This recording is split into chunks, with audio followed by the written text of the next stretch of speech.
اور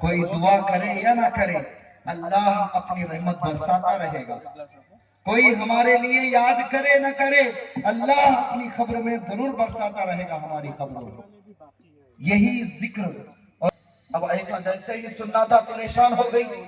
پریشان ہوتے ہی جیسے ہی اس کی زبان سے نکل گیا فرعون کی بیٹی نے، لیکن وہ ایمان سے منور دل کبھی نہ ہوتے، وہ کم ہی نہیں ختم ہی نہیں بلکہ کم بھی ہونے نہیں دوں گی. سبحان اللہ. نعرہ تکبیر، نعرہ رسالت، نعرہ حیدری. یہ ایمان حاضرین کے ہیں.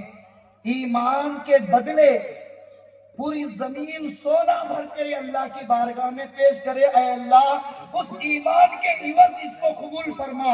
اللہ فرمائے گا نہیں، وہی ایمان مجھے چاہیے جو دنیا میں تمہیں بھیجا تھا. اور حضرت موسیٰ علیہ السلام کی امت کی ایک عورت، وہ کیا کام کرتی تھی؟ اس کا کام کیا تھا؟ فرعون کی دختر کی مشاطہ تھی وہ، یعنی فرعون کی بیٹی کی کنگھی وغیرہ. اور یہ حدیث کا مصداق الصلاۃ معراج المؤمنین کا ہے. سبحان اللہ. نعرہ تکبیر، نعرہ رسالت. شان حضور پاک صلی اللہ علیہ وسلم کی محبت و مقام ہے. یہی تو وجہ ضرورت پڑ جاتی ہے، کبھی کبھار ضرورت پڑ جاتی ہے، کبھی کبھار مجبوری ہو جاتی ہے، تب آپ اپنی شان ظاہر فرماتے ہیں. یہی اولیاء اکرام سے ہماری وابستہ ہے اور یہی ایمان ہمیں دنیا اور آخرت میں کامیابی کا ضامن ہے.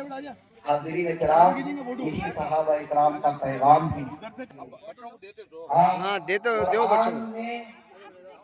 قرآن کو اپنے دماغ سے سمجھنے کی کوشش ویسا دیو بچوں کو بلا کے دو آتے. آج دنیا کا ماحول آپ دیکھیں، ہر کوئی یہ چاہتا ہے دین کی بات ہمارے سمجھ میں آئے تو ہم مانیں گے، نہیں سمجھ میں آئے تو نہیں مانیں گے. اولیاء کی کرامت سمجھ میں نہیں آئے.